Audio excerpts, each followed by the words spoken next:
सोचिए, एक मासूम बच्चा जो अपने ही भाइयों के हाथों धोखा खा जाता है, कुआं में फेंक दिया जाता है, गुलाम बनाकर बेच दिया जाता है, फिर जेल में डाल दिया जाता है।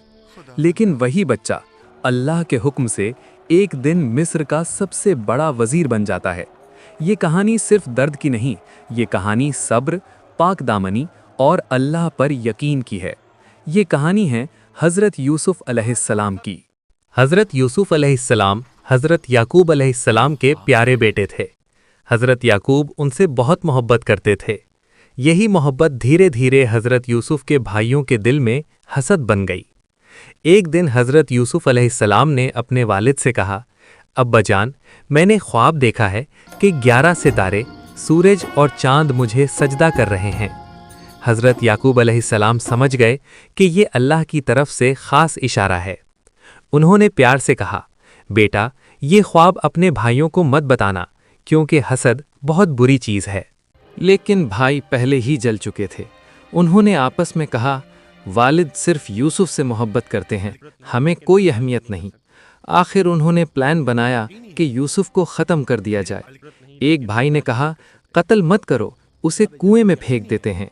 उन्होंने वालिद से इजाज़त ली कि यूसुफ को घूमने ले जा रहे हैं।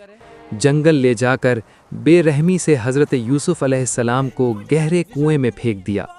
शाम को घर आए और झूठा बहाना बनाया, अब्बा, यूसुफ को भेड़िया खा गया, और झूठे खून से भीगा हुआ कुर्ता दिखा दिया।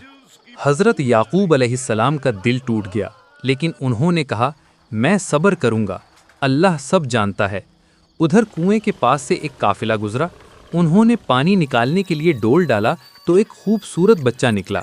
वो लोग खुश हो गए और हज़रत यूसुफ को मिस्र ले जाकर ग़ुलाम के तौर पर बेच दिया।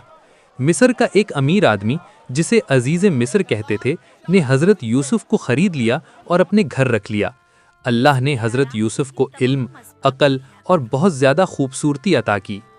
जब हज़रत यूसुफ जवान हुए तो अजीज़ की बीवी उन पर बुरी नज़र डालने लगी। एक दिन उसने दरवाजे बंद करके गुनाह की बात की, लेकिन हज़रत यूसुफ अलैहिस्सलाम ने कहा, मैं अल्लाह से डरता हूँ। वो फ़ौरन वहाँ से भाग गए।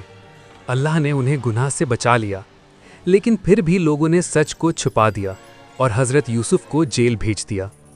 जेल में भी हज़रत यूसुफ अलैहिस्सलाम ने अल्लाह को याद रखा। 2 कैदियों ने ख्वाब देखा और हज़रत यूसुफ ने उनके ख्वाब की सही ताबीर बता दी। सबको पता चल गया कि यूसुफ सच बोलने वाले और नेक इंसान हैं। कुछ सालों बाद मिस्र के बादशाह ने एक अजीब ख्वाब देखा। कोई भी उस ख्वाब का मतलब नहीं बता सका। तब किसी ने कहा, जेल में एक आदमी है जो ख्वाब की ताबीर जानता है। हज़रत यूसुफ अलैहिस्सलाम ने बादशाह के ख्वाब की ताबीर बताई और भूख से बचने का पूरा प्लान दिया। बादशाह बहुत मुतासिर हुआ और हज़रत यूसुफ को जेल से निकालकर मिस्र का वज़ीर बना दिया। अब वक्त बदला। कहत के दिन आए। हज़रत यूसुफ के भाई अनाज लेने मिस्र आए, लेकिन अपने भाई को पहचान न सके। हज़रत यूसुफ ने उन्हें पहचान लिया, लेकिन सब्र से काम लिया। आखिर वो लम्हा आ गया जब हज़रत यूसुफ ने कहा, मैं यूसुफ हूँ, तुम्हारा भाई। भाई शर्मिंदा हो गए और रोने लगे, लेकिन हज़रत यूसुफ अलैहिस्सलाम ने कहा, आज तुम पर कोई इल्ज़ाम नहीं, मैं तुम्हें माफ़ करता हूँ। फिर हज़रत याकूब अलैहिस्सलाम मिस्र आए। जब वालिद और बेटा मिले तो आंखों से आंसू बह निकले। हज़रत यूसुफ का बचपन का ख्वाब पूरा हो गया। इस वाक़ये से हमें ये सबक मिलता है, अल्लाह पर भरोसा कभी ज़ाया नहीं जाता। जुल्म हमेशा ख़त्म होता है, सब्र और हिम्मत कामयाबी दाती है।